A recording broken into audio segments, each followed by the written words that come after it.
계속 이어서 강의 진행 가도록 하겠습니다. 마지막 이제 포트폴리오 준비 과정에서 이제 핵심 전략인데 이거 끝나면 한번 실질적으로 이제 나만의 포트폴리오만을 위한 그 입시 취업과 관련돼서 한번 간단하게 한번 다시 한번 요점 정리를 하고 내려 나가도록 하겠습니다. 왜냐면 요즘 포트폴리오가 뭐 취업과 어떤 그런 그 입시에서 이제 중요한 그런 어떤 키워드로 가지고 또 준비를 하고 있고 하기 때문에 그것을 한번 다시 한번 정리해 나가도록 하겠습니다. 자, 포트폴리오 준비 과정의 핵심 전략입니다. 여기에서는 수강 과목이라든지 경험 정리를 이제 이루어져 가야 되고, 그 다음에 키워드를 정해서 이 경험을 구분해야 된다는 거죠. 이걸 가지고 이제 다음에 이제 한번 말씀드리겠습니다. 그럼 어떻게 구성할 것인가, 그리고 내가 전달하고 싶은 나의 이미지는 무엇인가, 이제 이것을 이제 우리가 하나하나 이제 한번 이제 나만의 어떤 그런 포트폴리오를 한번 준비하면서 가도록 하겠습니다. 자, 포트폴리오란 뭐냐라는 것을 이제 분명히 이제 말씀드렸습니다. 뭐냐면 어떤 자신의 실력을 보여줄 수 있는 작품, 하나의 어떤 작품이라 했잖아요. 작품. 작품. 이거와 관련돼서 이제 그거와 관련된 이제 자료를 수집하고, 그래서 이제 만들어 온 것이 이제 어떤 그런 작품집이잖아요. 작품집. 그래서 이제 어디에서 사용되냐면 주로 이제 뭐 예술 분야에서 이제 어떤 면에서 보면 그 자신의 창작품을 모아둔 일종의, 한마디로 보면 이제 경력증명서죠. 경력증명서. 다른 사람들은 경력증명서. 일반 이제 우리가처럼 사회과학을 한 사람들은 예를 들어서 논문이라든지 이런 것들을 얼마나 많이 썼느냐 논문을 가지고 이제 쭉 해서 하지만, 이 사람들은 예술 분야의 사람은 이거 하나 들어서 어떻게 내가를 이제 포트폴리오 만들어서 이거를 발표했는지, 이걸 이제 경력증명서를 가지고 있다는 거죠. 그래서 자, 최근에 일반 회사에서도 이제 직무 중심의 채용이 이루어지고 있다는 거죠. 그래서 직무 중심으로 이 채용이 이루어지다 보니까 뭘 요구하냐면 이 포트폴리오를 요구하는 경우가 늘어나고 있다는 거죠. 그래서 우리나라 이제 대기업이라고 할 수 있는 뭐 삼성, 그다음에 뭐 현대자동차, 뭐 롯데백화점, 이런 어떤 대기업과 그다음에 뭐 대한체육회, 국민체육진흥공단, 이런 어떤 공공기관의 채용 공고를 보면 모두 어떻게 돼요? 직무 역량에 어떤 충실한 인재를 여기에서는 원하고 있다는 것이죠. 그래서 그것은 뭐냐 하면 지원 분야와 관련된 이 경험이나 어떤 면에서는 능력, 이것이 얼마나 있느냐 이거죠. 그러니까 신입사원을 뽑아놓으니까 이제 사실 대학에서 배웠던 것들을 다 또 제로 상태로 만들어가지고 새롭게 교육을 시킨다 그러면 어렵게 되잖아요. 그러나 기본적으로 직무 능력에 충실한 인재를 여기서는 뽑기 위해서는 이 경험이, 그 분야의 어떤 직무 분야와 관련된 경험이 있느냐, 능력이 있느냐, 이것을 이제 강조하면서 직무의 적합성을 갖춘 이 기업의 인재를 이제 뽑고 있다는 거죠. 그러면 여기 포트폴리오에 그럼 어떤 내용이 들어가야 되느냐 하면, 첫 번째는 뭐가 들어가야 되겠어요? 자기가 수강한 이 수강 과목, 아까도 얘기했잖아요. 수강 과목. 그리고 이제 수강 과목과 경험 정리를 해야 된다는 거죠. 경험 정리. 이런 것들을 시작해서 이제 이뤄가야 되는 거예요. 요거 하는 겁니다. 수강 과목과 이제 경험 정리를 여기에서는 이제 이뤄가야 된다는 거죠. 그래서 대학 생활 동안에 수강한 과목들을 전공과 어떻게 돼요? 이 전공과 교양으로 이제 분류를 하는 거죠. 이 교양으로 나눠서 희망 직무와 관련 있는 몇 가지만 이제 대표로 선정을 한다는 거죠. 그리고 어떻게 돼요? 그 과목의 주요 학습 내용과 수행했던 과제를 이제 떠올려서 작성을 하게 되는 거죠. 그래서 이제 뭐 어떤 재작년들을 보니까 대한체육회라든지 또 이제 신입사원 채용 설명회에서 보니까 이 학점보다도 더 중요한 것은 어떤 과목을 수강했는지, 이것들을 이제 밝히라고 명시를 하고 있다는 거죠. 그래서 아직 대학 생활이 남은 이 학우들이라면, 그리고 여러분들이 앞으로 이제 어떤 그런 분야에서 또 혹시 사회 나가서 그런 역할들을 해 나가신다 그러면, 이제는 어떤 수강 과목을 내가 수강했는지를 중요하게 여긴다는 거죠. 그리고 실기 수업에만 지나치게 치중하는 것보다는 어떻게 돼요? 뭐 마케팅이라든지 행정, 경영, 그리고 본인의 희망 직무를 미리 생각해서 관련 과목 위주로 수강 신청을 하는 것이 상당히 중요하다는 겁니다. 근데 여러분들 같은 경우에는 이제 군의 직무이고, 군에서 이제 우리 청년들을 대상으로 해서 하기 때문에 이제 청소년 그런 과목들을 수강하니까 상당히 어떤 면에서는 이점이 있겠다라는 생각이 듭니다. 그래서 여러분들이 군에서 경험하고 활용했던 그런 경험과 그리고 또 학교에서 이렇게 배우는 이제 그런 그 청소년 지도서와 관련된 이런 과목과 연계된 이런 것들을 여러분들이 하게 되면 나중에라도 이제 사회에 나오게 되면 그런 분야에서 여러분들이 탁월한 어떤 능력과 그런 어떤 기질을 발휘하지 않겠냐는 생각을 합니다. 저도 뭐 군대에서 많은 기간을 군 생활을 하진 않았지만 군대 생활을 하면서 그런 많은 그런 그 청년들 이런 그 학생들과의 관계 속에서 이루어진 것들이 상당히 도움이 많이 되고 그러한 가정 속에서 또 그 나와의 어떤 그런 그 연계된 이런 어떤 그 활동들에 대해서도 상당히 이제 도움이 많이 되고 있다는 겁니다. 그래서 여러분들이 군에서 이제 배웠던 그런 그 경험, 그다음에 노하우 이런 것들이 수강 과목과 청소년이라는 수강 과목과 관련돼서 청소년 지도사라는 그런 어떤 자격증을 여러분들이 이제 또 부여받고 이제 사회에 나간다 그러면 이제 장기적으로 이제 제2의 이제 직업을 가지고 사회에 나간다 그러면 상당히 아마 이제 여러분들이 아마 좋은 어떤 그런 그 대우와 조건 속에서 근무를 하지 않을까 이렇게 생각을 하게 됩니다. 왜? 요즘에는 이 청소년들, 이 청소년, 청년들이 상당히 어떤 꿈과 이런 어떤 비전이 이런 이 꿈과 비전이 없다는 거죠. 그러다 보니까 하루하루 뭘 해야 되는지 모르고 내가 어떤 능력과 내가 무슨 어떤 꿈을 가지고 있는지를 모르고 이렇게 생활하는 사람들이 많이 있다는 거죠. 그래서 이런 어떤 꿈과 비전을 심어주고 그들에게 용기를 부어줄 수 있는 이런 어떤 그런 활동가 그것이 곧 청소년 지도사가 아닌가 생각을 합니다. 그래서 여러분들이 군에서 가지고 배웠던 그런 어떤 노하우와 그런 것들을 가지고 사회 나간다 그러면 다시 말씀드리지만 좋은 이런 어떤 그런 그 지도자로서의 역할을 분명히 저는 해나갈 수 있다라고 말씀드립니다.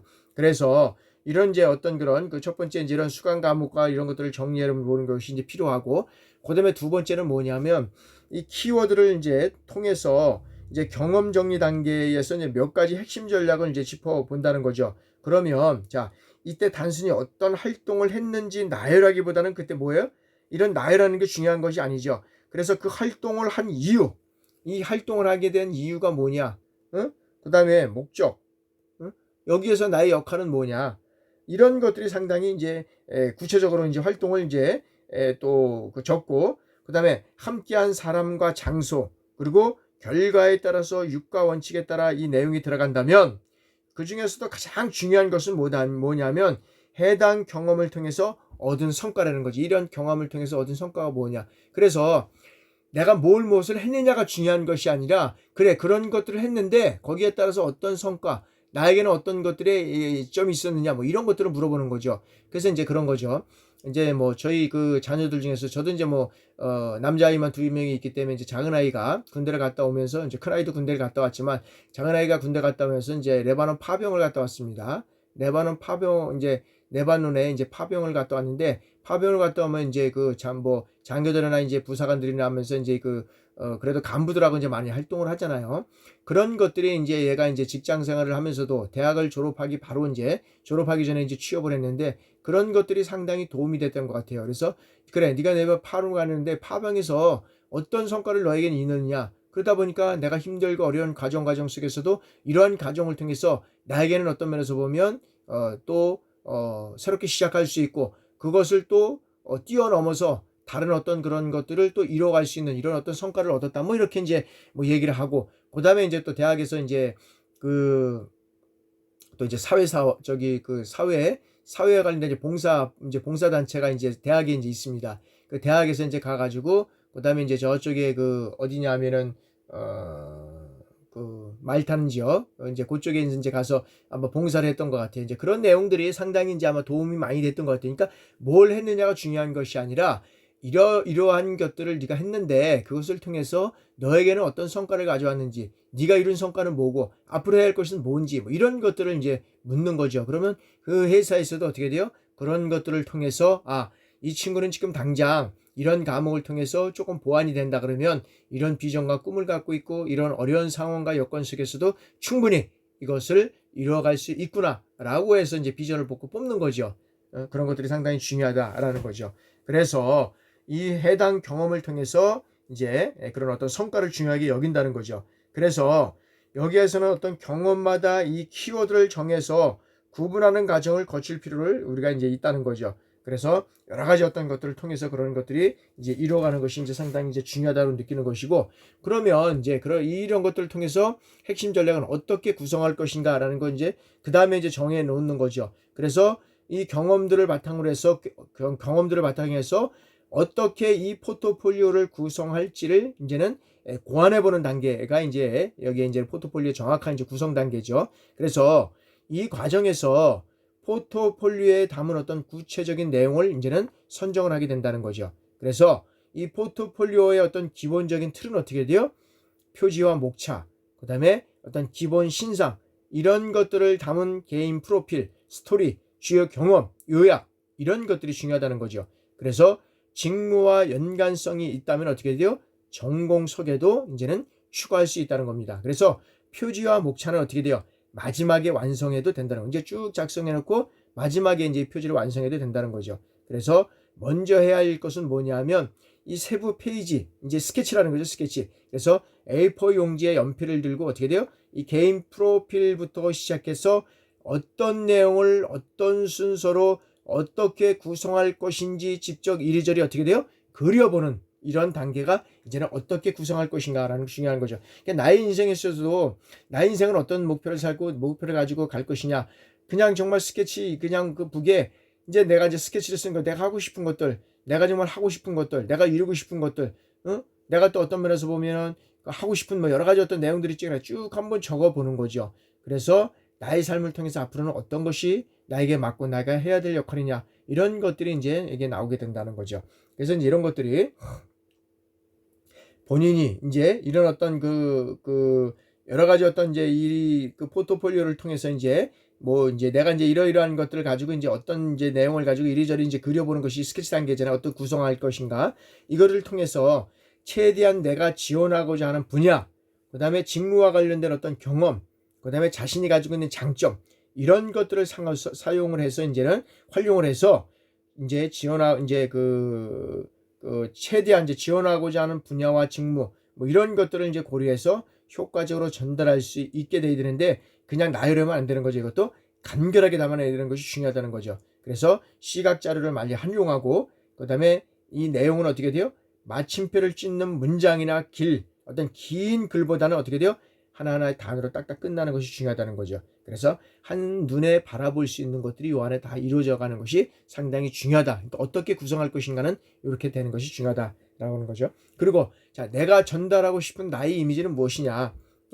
내가 전달하고 싶은 나의 이미지는 어떤 것이냐라는 거죠. 그래서 이제 세부 페이지에 의해서 어떤 면에서는 뭐 이제 그 표지라든지 목차까지 이제는 포트폴리오의 어떤 전체적인 이제 그림을 완성됐다면 다음은 어떻게 되냐면 이제는 직접적으로 이제 제작을 시작하는 단계다. 그래서 이제 다양한 이제 어떤 형식으로 만들 수는 있지만 이제 어떻게 만들어요? PPT를 가지고 이제 마지막으로라도 어떻게 할 것이냐, 이 PPT를 가지고 이제 이런 것들을 여러분들한테 이제 수업을 할 수 있게끔 이제 만들어가는 거죠. 그러니까 PPT를 잘 만들어가는 것도 중요하지만 저 같은 경우는 이제 여러분들한테 핵심적인 요소, 여기에다 뭐 그림을 그리고 뭐 이렇게 하는 거는 이제 실질적으로 보면 이제 그런 어떤 그 시각적인 것도 있는데 여러분들한테 이제 3시간짜리를 짧은 시간 내에 정말 거의 1시간 내에 이런 것들을 요약을 하다 보니까 사실 그런 내용들이 사실 어려운 점이 많이 있습니다. 그래서 기본적인 것들만 이제 이렇게 작성을 하게 됩니다. 그래서 그런 내용들을 최소한으로 이제 요거를 이제 그 이미지를 PPT 이제 형식으로 작성을 해서 이제 디자인을 고려해서 이제 작성하는 것이 상당히 중요하다. 그래서 본인이 전달하고 싶은 어떤 자신의 이미지를 이제는 생각해 봐야 된다는 거죠. 그래서 이제 그 PPT 형식에 따라서 여러 가지 어떤 그런 깔끔한 이런 것들을 통해서 이제 이루어가는 것이 상당히 중요하다라고 우리가 이제 볼 수 있다는 거죠. 이제 그런 것들을 통해서 여기서는 이제 포트폴리오를 어떻게 구성해 갈 것인가까지, 그리고 이제 내가 전달하고 싶은 나의 이미지는 무엇인가, 요것들을 이제 작성을 해서 가면 이제 준비 과정에서부터 핵심적인 전략이 다 이루어져 가는 거죠. 그래서 이제 이런 것들이 이루어져 가면 이제 포트폴리오는 모든 것들이 이제 하나 이제 끝나가는 이제 단계다라고 이제 우리가 볼 수 있습니다. 자, 다음에는 이제 요거 이제 우리가 이제 평가 방법에 따라서 설문지법, 면접법, 그다음에 포트폴리오법, 이제 여러 가지 어떤 관찰법, 포트폴리오 이렇게 했잖아요. 그러면 이제 4가지에 대해서 다시 한번 장단점을 비교 설명해 가면서 이제 한번 우리가 보도록 하겠습니다. 이거 이제 마무리하는 단계에서 이 내용들을 한번 살펴보도록 하겠습니다. 자, 첫 번째 이제 평가 방법의 이제 장단점입니다. 자, 설문지법이에요. 설문지법의 장점은 이제 우리가 아까도 하나씩 쭉 해봤지만 다시 한번 보니까, 자, 설문지법은 자, 다양한 주제를 다룰 수 있다는 거죠. 다양한 주제. 그러니까 다양한 주제를 다룰 수 있기 때문에 어떤 것들인지 다 사용할 수 있다는 거죠. 그죠? 그리고 의도하는 이 자료를 쉽게 얻을 수 있다는 거예요. 그러니까 다양한 이 주제를 다룰 수 있을 뿐만 아니라 의도하는 이 자료를 쉽게 얻을 수 있다는 거죠. 설문지는. 그리고 자, 응답자를 많이 확보할 수 있다는 거예요. 왜? 자, 설문지는 설문지에서 쭉 해서 그 분야에 따라서 설문지를 크게 뭐 어느 분야에 따라서 이렇게 만들어서 그 하면 많은 사람들의 응답자를 많이 확보할 수 있다는 거죠. 다양하게. 그리고 자료 수집과 자료 분석이 용이해야 되는, 그러니까 설문지법이 많은 사람들이 확보할 수 있고 응답자를 확보할 수 있고 거기에 따른 이 자료 수집과 분석이 또 용이하다는 거죠. 여기에 따라서 이제 그걸 가지고 쭉 데이터를 만들면 정확한 자료 수집과 분석이 이제 가능하다는 거죠. 그러니까 정확한 자료 수집과 분석이 가능한 것은 정확한 이 설문지법에 의해서 설문지를 정확하게 작성을 할 때 정확한 자료 수집과 분석이 가능하다는 거죠. 이제 여기서 나오겠지만 성의가 없는 이런 어떤 그런 답변일 경우에는 정확한 자료 수집과 분석이 불가능하다는 거죠. 반대로 보면. 그래서 이러한 내용을 통해서 우리가 이제 이러한 장점을 가지고 있다. 그러니까 설문지법은 어떤 면에서는 이제 그 어떤 평가를 한다든지 그 다음에 이제 자료 수집을 하는 데 있어서는 정말 다양한 자료하고 많은 자료를 확보할 수 있기 때문에 대체적으로 이제 이 설문지법을 많이 이제 활용하는 이제 이러한 측면이 있습니다. 근데 이러한 장점이 있는 반면에 또 단점도 있다는 거죠. 그러니까 단점은 어떤 단점이 있나 한번 살펴보면, 자, 참여율이 낮은 경우에도 어떻게 돼요? 이 결과를 일반화할 수 있다는 거죠. 그러니까 참여율이 낮은 경우에도 이 결과를 일반화할 수 있다는 거예요. 그러니까 참여와 상관없이 낮은 어떤 그런 참여율에도 불구하고 이 결과에 따라서 그것을 어떤 제시할 수 있다 보니까 일반화할 수 있다는 거예요. 그리고 타당한 자료 수집이 어려울 경우에 어떻게 돼요? 오용할 가능성이 있다는 거죠. 그러니까 다양한 자료 수집이 어려울 경우에도 다양한 어떤 그런 자료를 수집하고만 하다 보니까 이제 실적으로 우리가 정말 설문할 것이 무엇인지를 어떤 면에서 벗어나서 이제 그와 상관없는 그런 어떤 것들이 또 여기에는 자료 수집이 또 이용될 수 있다라고 우리가 볼 수 있다는 거죠. 그리고 타당성과 신뢰성 있는 자료 확보를 위해서 문항 개발이 어려울 수 있다. 그러니까 그 목적과 관련된 이러한 자료 수집을 통해서 설문을 작성해야 되는데 이제 너무 그냥 이 광범위하고 뭐 너무 많다 보니까 타당성과 신뢰성 있는 자료를 확보하기 어렵다는 거죠. 그리고 거기에 따른 또 문항 개발이 어렵다는 거예요. 그러다 보니까 어떻게 돼요? 자, 성의가 없거나 미답은 경우가 발생할 가능성이 높다는 거죠. 그러다 보니까 어떻게 해요? 그렇게 되다 보면 또 짜집기해서 이것들을 또 바꿔갈 수 있는 이러한 상태가 또 있을 수 있습니다. 왜냐면 결과에 맞게 이것들을 또 할 수 있는 이러한 또 이제 그렇게 하면 안 되는데 이제 그래서 우리가 가끔씩 가면 환경 영향 평가를 하잖아요. 환경 영향 평가. 그래서 환경 영향 평가에서 그 정부의 실질적으로 보면 그 정부가 어떤 그런 정책과 그런 어떤 마인드를 가지고 이것을 이루어가느냐에 따라서 상당히 바뀌어 가잖아요. 그래서 실적으로 보면 이거는 결과를 어떤 면에서는 정해놓고 평가를 하는 경우가 있습니다. 그러니까 결과를 정해놓는 것은 뭐냐? 아닌 거에 맞춰서 이 평가에 이게 이제 나와야 되는 거죠. 그러니까 결과가 뻔하게 나오는 거예요. 그러다 보니까 다음 주에 또 예를 들어서 정부가 바뀌고 또 뭐 이렇게 바뀌어 간다 그러면 이게 또 바뀌어 가는 거예요. 이런 상태가 많이 있다는 거죠. 그러다 보니까 실질적으로 보면 우리가 지금도 다양한 어떤 그런 그 뭐 예를 들어서 뭐 대통령 평가를 하고 있고 그다음에 주 단위로 뭐 여러 가지 어떤 그런 뭐 그 대통령에 대한 업무 성과 뭐 여러 가지 어떤 뭐 만족 조사를 하고 뭐 여러 가지가 있겠지만 이러한 경우도 실질적으로 보면 여러 가지 어떤 그 또 응답을 하는 그 대상에 따라서 지역에 따라서 그다음에 어떤 그런 그 정치 성향에 따라서 정말 달라질 수 있는 이런 상황이 많이 있다는 거죠. 그러니까 이런 것들을 하나하나 사실 어떤 지역이나 그다음에 정치 성향이나 이런 것들을 다 빼고 순수하게 진짜 요거를 평가할 수 있는 이런 도구도 사실은 필요하다는 거죠. 근데 보면은 많은 어떤 면에서 보면 그런 어떤 그 설문지를 통해서 이제 이런 평가하는 그런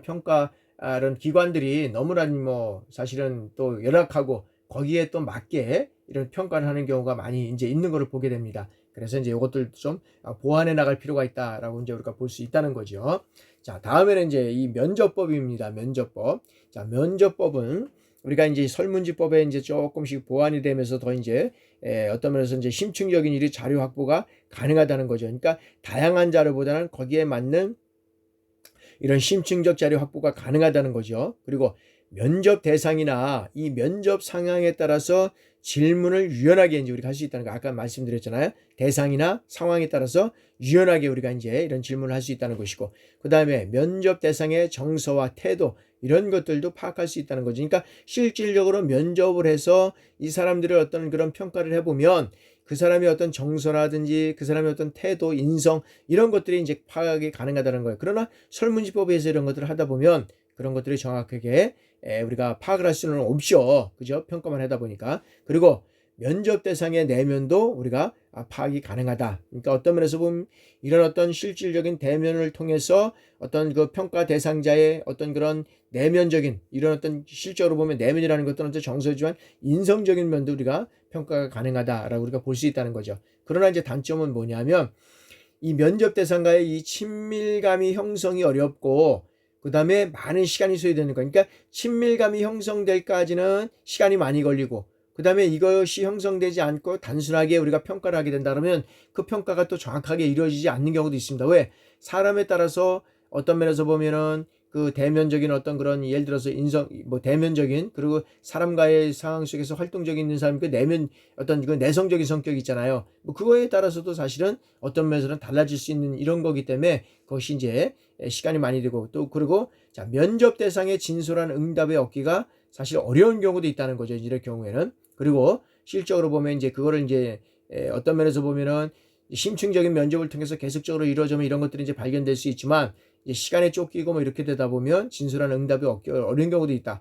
자, 면접 조건 및 환경이 적절치 못한 경우에는 자료 확보가 미흡할 수도 있다. 그래서 면접에 따라서 이런 어떤 그런 그 면접 대상자의 정서, 태도, 내면 어떤 인성적인 것도 파악이 가능한 반면에 한편으로는 이런 어떤 그 여러 가지 어떤 환경적인 이런 어떤 그런 그 여건과 적절하지 못한 이런 그 자료 확보로 인해서 이제 실질적인 이 면접에 대한 어떤 그 평가가 미흡한 경우가 있다라고 우리가 이제 볼 수 있다는 거죠. 그런 측면에서 이제 우리가 이제 보완이 좀 필요한 거고요. 그다음에 또 자, 면접 대상과의 친밀감 형성을 진솔하고 밀도 있는 자료 확보가 가능하다. 이제 보면서 그러나 면접 자료를 분석하는 데 시간이 많이 소요된다는 거죠. 이 자료를 확보하고 자료와 관련돼서 이제 면접을 해야 되니까 시간이 많이 소요되는 거죠. 그리고 면접 자료에 대한 어떤 주관적 해석의 우려가 이제 있다라는 거죠. 그래서 어떤 면에서는 면접 자료에 대해서 이제 주관자가 이제 쓴 거기 때문에 그걸 가지고 면접을 하지만 그래서 한 번 더 이제 그거와 관련돼서 또 이제 질문하기도 하고 그거와 관련된 여러 가지 어떤 경험과 그리고 또 그거와 활동상 이런 것들을 이제 또 우리가 파악하면서 이제 면접을 하는 경우가 있잖아요. 이제 그러다 보니까 뭐 시간적인 요소라든지 이런 것들이 이제 많이 또 이제 소요되는 경우가 있다라고 볼 수 있다는 거죠. 자, 관찰법은 자, 설문 등에서 측정할 수 없는 어떤 내면적인 특성 파악이 가능하다는 거죠. 설문 등 이제 관찰은 이제 여러 가지 어떤 그런 설문 등에서 측정할 수 없는 내면적 특성 파악이 가능하고 그다음에 이제 자기의 어떤 그런 보고서보다 더 정확한 자료를 확보할 수 있다는 거죠. 그러니까는 이제 이런 관찰을 통해서 이제 정확한 자료를 확보할 수 있다라고 이제 볼 수 있다는 거죠. 그런데 이러한 측면에서 이제 단점은 뭐냐면 자, 관찰자의 어떤 주관이 개입할 가능성이 많이 있다는 거죠. 그리고 이 참여 관찰은 관찰 사항이 관찰자에 의해서 영향을 받을 수 있다는 겁니다. 그리고 많은 시간이 소요될 수 있다는 겁니다. 그래서 관찰은 실적으로 보면 일회성 관찰을 통해서 이게 모든 것들을 다 파악할 수 있는 것이 아니라 예를 들어서 여러 가지 어떤 상황과 여건과 환경에 따라서 여러 가지 어떤 그런 관찰 대상이라든지 시간 이런 것들을 다양화해서 이제 관찰을 또 필요하잖아요. 그러다 보니까 실질적으로는 많은 시간이 소요될 수 있다는 거죠. 그런 것들이 이제 여기서는 소요될 수 있다는 것들을 이제 말씀드리고 있고요. 자, 다음에는 이제 포트폴리오법입니다. 포트폴리오법은 참 많이 해서 뭐 이해할 수 있겠지만 이제 장점은 자, 실행 과정의 산물을 자료로 활용함으로써 이제 프로그램 평가가 통합된다라는 것이고요. 그다음에 자, 수행 성과는 새로운 자료 수집보다는 어떻게 돼요? 신뢰할 수 있다는 것. 그리고 프로그램 전 과정이 어떻게 돼요? 축적된 것이므로 이 핵심적 평가 지표의 타당성을 확보할 수 있다는 것이고요. 그리고 자, 프로그램 전 과정의 종단 연구가 가능하다는 거죠. 그러니까 뭐냐면 포트폴리오를 통해서 이게 포트폴리오는 하나의 작품이잖아요. 그러니까 하나 개별적으로서 이루어져서 이 작품화가 되다 보니까 종단 연구가 가능하다는 거죠. 그리고 자, 청소년이 적절한 이 작품을 선택하고 그다음에 자신의 어떤 작품을 평가하는 등 평가 과정에서 보다 많이 이제 참여하게 된다는 거죠. 그러니까 뭐냐 하면 한 사람이 모든 것들을 다 이루어가는 경우도 있지만 이 평가 과정에서 다양한 것들을 통해서 하나의 작품이 이루어지기 때문에 이런 어떤 평가 과정에서 보다 많이 참여하게 되고 또 그런 과정을 통해서 하나의 작품이 만들어지기 때문에 이제 정확한 것들을 이루어갈 수 있다고 볼 수 있다는 거죠. 그럼 단점은 뭐냐? 자, 평가 용도로 이 수행 성과를 측정하지 않으므로 평가 용도로 재구성해야 된다라는 것이 있고, 그 다음에 평가를 위한 시간과 노력이 많이 생긴다. 왜냐하면 이 포트폴리오 하나하나를 다 평가를 하면 이 평가 이게 자료의 지침이 있잖아요. 그 지침대로 평가 어떤 그런 지침 여기에 따라서 하나하나 다 평가를 하다 보니까 어떻게 돼요? 시간과 노력이 많이 소요될 수밖에 없다는 거죠. 그리고 자, 평가자의 주관성이 개입될 이 성이 또 있어서 이제 신뢰도 이것들이 이제 또 낮아질 수 있어요. 왜? 뭐 이 사람들이 이제 전문가라고 하는 사람들이 평가를 하니까 그러니까 A, B, C라고 하는 사람, D라는 사람에서 뭐 E까지 해서 5명이 그다음에 뭐 예를 들어서 A고 최저점은 빼고 뭐 3가지를 가지고 평가를 한다든지 뭐 이러는 것들을 또 이제 보완해서 이제 이뤄가는 경우도 많이 있죠. 자, 그러면 수행 성과 기록 자료에 대한 어떤 접근이 어려운 경우가 많이 있다. 왜? 이 결과에 대한 자료를 일반인들이 보기에는 좀 너무나 난해한 경우가 많이 있고 이것을 정확하게 측정하기에는 또 어려운 점이 있다는 거죠. 그러한 측면에서 이제 수행성과 기록 과정에서 이제 접근이 어려운 경우가 있다. 그래서 우리가 여태까지 이제 평가 수립 평가자를 수집해서 이제 우리가 설문지법하고 그다음에 이제 면접법, 관찰법, 그다음에 포트폴리오법 이제 우리가 4가지만 했지만 이거 말고도 평가 자료는 이제 다양한 방법이 많이 있죠. 그러나 대체적으로 이러한 방법들이 사실 이제 많이 사용되고 있기 때문에 이 4가지만 가지고 우리가 이제 말씀을 드린 겁니다. 그러나 다양한 방법들은 그 평가 어떤 그런 도구나 기구에 따라서 상황에 따라서 다양한 어떤 기법들을 사용하면 된다라고 말씀드릴 수 있습니다. 자, 지금까지 여러분들 이제 평가 자료에서 말씀을 드렸습니다. 평가 자료는 어떤 것들을 활용하든지 여러분들이 그 활용하는 어떤 그런 방법에 따라서 활용하는 어떤 그런 기구나 이런 것들이 다를 수 있습니다. 그것을 통해서 여러분들이 어떤 것이 그 법에 따라서 그 도구에 따라서 활용할 것이 좋은지를 선택해서 사용하면 됩니다. 자, 지금까지 이제 여러분들 강의 듣느냐고 수고 많이 하셨고요. 또 이제 기말고사 준비를 위해서 또 자료를 여러분들한테 제공해 드려야 될 것 같습니다. 이제 곧 해서 이제 여러분들한테 또 우리 담당 교수, 해당 교수님한테 드리고 제가 또 올릴 수 있도록 그렇게 하겠습니다. 여러분들한테 무더운 날씨에 건강 관리 잘 하시고 끝까지 유증임이 잘 하시기를 여러분들한테 부탁드립니다. 여러분들 강의 듣느냐고 수고 많으셨습니다. 감사합니다.